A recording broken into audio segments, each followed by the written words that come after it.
ശബരിമല സ്ത്രീ പ്രവേശനത്തിൽ സർക്കാരിനോട് ചോദ്യങ്ങളുമായി പ്രതിപക്ഷ നേതാവ് വി.ഡി. സതീശൻ. നാമജപ ഘോഷയാത്രയ്ക്കിടെ എടുത്ത കേസുകൾ പിൻവലിക്കുമോ എന്നും ആചാരം സംബന്ധിച്ച സത്യവാങ്മൂലം പിൻവലിക്കുമോ എന്നും ചോദിച്ചു. സർക്കാർ ഭക്തരെ കബളിപ്പിക്കുന്നുവെന്നും സർക്കാരിന് പെട്ടെന്ന് അയ്യപ്പ ഭക്തി ഉണ്ടായെന്നും അദ്ദേഹം പറഞ്ഞു. ഇപ്പോൾ ഈ 10ാമത്തെ വർഷം എവിടെ നിന്നാണ് പെട്ടെന്നൊരു അയ്യപ്പ ഭക്തി ഉണ്ടായത്?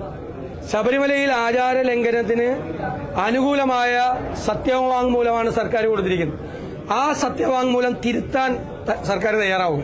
നാമജപ ഘോഷയാത്ര ഉൾപ്പെടെ NSS പ്രവർത്തകർക്ക് ഉൾപ്പെടെ രാഷ്ട്രീയ പ്രവർത്തകർ ഉൾപ്പെടെ ആയിരക്കണക്കിന് കേസുകളാണ് എടുത്തിരിക്കുന്നത്.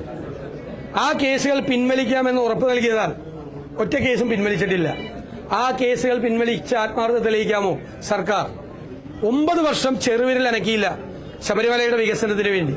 10ാമത്തെ വർഷം ഇലക്ഷൻ മുന്നിൽ കണ്ടുകൊണ്ട് ശബരിമലയുടെ മാസ്റ്റർ പ്ലാനുമായി ഇറങ്ങിയിരിക്കുന്ന കപട ഭക്തി പരിവേഷക്കാരെ ഞങ്ങൾ ജനങ്ങളുടെ മുന്നിൽ തുറന്നു കാണിക്കുന്ന രാഷ്ട്രീയ ദൌത്യം, ഞാൻ അടിവരയിട്ട് പറയുന്നു, പൊളിറ്റിക്കൽ മിഷൻ ആണ് ഞങ്ങൾ ഏറ്റെടുത്തത്.